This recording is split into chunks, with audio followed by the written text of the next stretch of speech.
మధ్యకాలంలో బంగారం ధర పరుగులు పెడుతోంది. ఎన్నడూ లేనంతగా ఆల్ టైమ్ గరిష్టాలను చేరింది.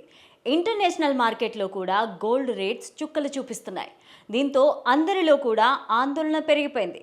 అందుకే భవిష్యత్తులో కొనలేం అనుకున్న వారిలో కూడబెట్టుకోవాలన్న ఆలోచన కూడా పెరిగింది. బంగారం కేవలం ఆభరణంగానే కాకుండా పెట్టుబడి విషయానికొస్తే చిన్న మొత్తంలో కూడా బంగారం కొనాలనుకుంటే గోల్డ్ ఈటీఎఫ్లు మంచి ప్రత్యామ్నాయంగా కనిపిస్తున్నాయి. గోల్డ్ ఈటీఎఫ్లు దేశీయ బంగారం ధరలకు దగ్గరగా ఉంటుంది. ఇక్కడ ఇన్వెస్ట్మెంట్ అంటే ఎలక్ట్రిక్ విధానంలో బంగారం కొనడం అన్నమాట. డీమ్యాట్ అకౌంట్ ఉన్నవారు వీటిని యూనిట్స్ రూపంలో ఈజీగా కొనేసుకోవచ్చు. అంతేకాకుండా అమ్ముకోవచ్చు కూడా. ఇక్కడ కూడా బంగారం ధరల్లో వచ్చే హెచ్చుతగ్గులే ప్రభావం చూపిస్తాయి. బంగారం ధర 10% పెరిగితే గోల్డ్ ఈటీఎఫ్ యూనిట్ ధర 10%కి అటు ఇటుగా లాభం అందిస్తుంది.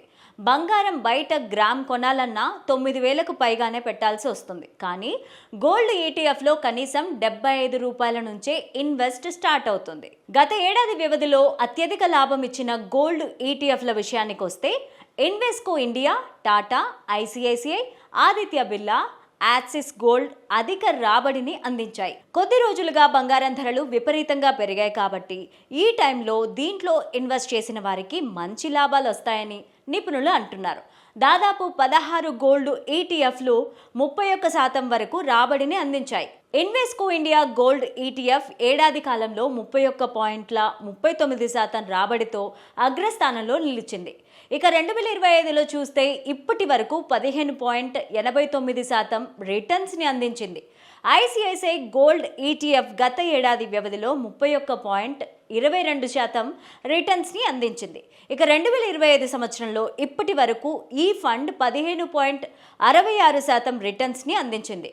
పెట్టుబడి పోర్ట్ఫోలియోలో బంగారాన్ని చేర్చాలనుకుంటే గోల్డ్ ఈటీఎఫ్లు లేదా గోల్డ్ మ్యూచువల్ ఫండ్లను ఎంచుకోవడం చాలా మంచిది. ఎందుకంటే గోల్డ్ ఈటీఎఫ్ కొన్నప్పుడు అసెట్ మేనేజ్మెంట్ కంపెనీలు భౌతికంగా బంగారాన్ని కొంటాయి.